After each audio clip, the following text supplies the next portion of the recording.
भगवान श्री राम जब वनवास लीला में जाने लगे तो भगवान ने अपने महल की सारी सामग्री ब्राह्मणों को दान कर दी, सारी सामग्री।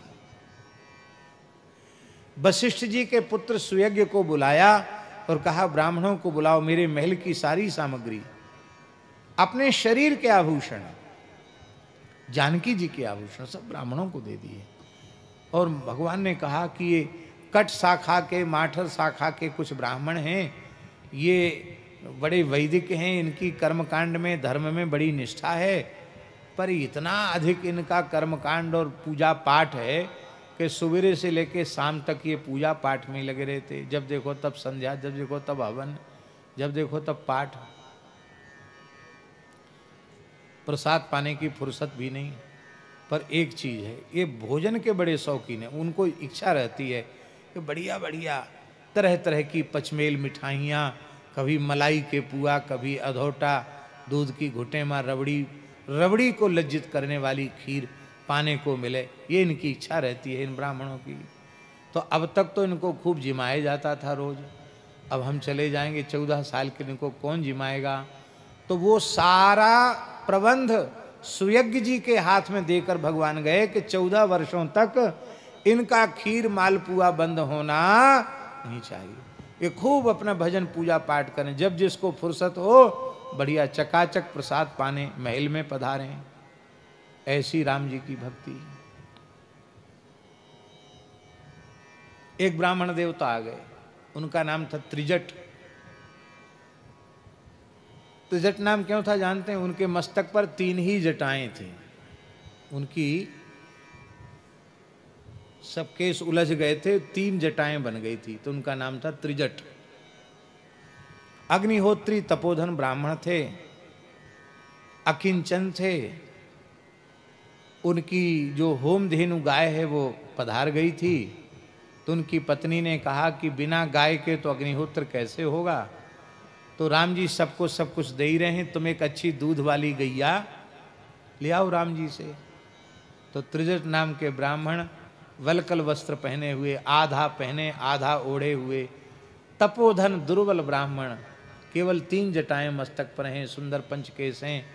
और महाराज वो पहुंच गए डंडा टेकते हुए, एक डंडा था, वो शरीर दुर्बल था, हड्डी हड्डी ही थी शरीर में, ऐसे डंडा टेकते हुए पहुंच गए। राम जी ने उनके चरण धोए, उनको प्रणाम किया, बोले प्रभु हे तपोधन आप कैसे पधारे हैं? बोले भगवान मेरे अग्निहोत्र की रक्षा करना आपका कर्तव्य है, आप एक सुंदर पयस्विनी सुलक्षणा गाय हमको दे दें। भगवान हंसने लगे। भगवान बोले एक गाय नहीं, आप जैसे तपोधन ब्राह्मण को तो अनेकों गायों को देना चाहिए।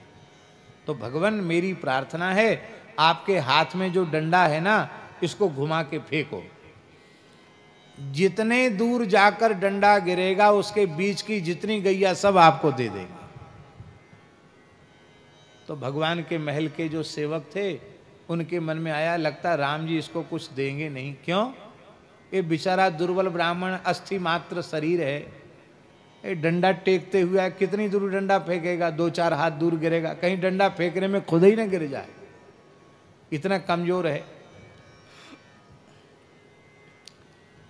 तो यहां तो कोई गाय है नहीं सामने, इसको लगता है गाय नहीं मिलने वाली है। पर ब्राह्मण वह केवल शरीर का बल नहीं, उसमें तप का बल कितना होता है, इसका संसार को ज्ञान कराना चाहते थे भगवान। भगवान के रुख को त्रिजट समझ गए और त्रिजट ने आधी धोती जो ओढ़े थे उसका फेंट कसी और अपनी 3 जटाएं ठीक से बांध ली, और बांध कर डंडा जो हाथ में टेक के आए थे उसको घुमा करके फेंका जब उन्होंने, तो 10 योजन दूर गिरा। 10 योजन माने 40 कोस, 40 कोस माने 120 किलोमीटर दूर जाकर के गिरा। डंडा घुमा के फेंका तो कितनी दूर गिरा? 120 किलोमीटर दूर जाकर गिरा। अयोध्या महल में खड़े होकर डंडा फेंका और गोंडा में जाकर गिरा। गोरदंडा, गाय के लिए डंडा फेंका, इसलिए उस जगह का नाम हुआ गोरदंडा। गोरदंडा से अपभ्रंश होकर हो गया गोंडा। सरयू जी के उस पार गोंडा है। महाराज वहां ब्राह्मण देवता ने ब्राह्मणों से कहा, भैया इतनी भूमि और इतनी गाय लेकर हम क्या करेंगे, आप सब चलो हमारे साथ, अपनी अपनी वेद पाठशाला गुरुकुल वहीं बनाना, वहीं अग्निहोत्र की स्थापना करना, वहीं गौशाला बनाना, चलो सब। तो जो जो नाना नाम गोत्र वाले ब्राह्मण त्रिजट ब्राह्मण के साथ चले गए, सरयू जी के उस पार जाकर बस गए, वो सब सरयू पारीण हो गए। सरयू पारीण ब्राह्मण होते हैं ना, वो सब सरयू पारीण। और लोग तरह तरह की बातें गढ़ लेते हैं, उनका भोजन किए थे, उनका नहीं किए थे, वो सब बेकार की बातें हैं। सही बात यही है कि सरयू पार वे सब चले गए, इसलिए वे सरयू पारीण हो गए। भगवान की ब्राह्मण भक्ति ऐसी। श्री सीताराम प्रतिदिन सत्संग एवं दर्शन के लिए श्री महाराज जी के ऑफिशियल चैनल को जरूर सब्सक्राइब करें।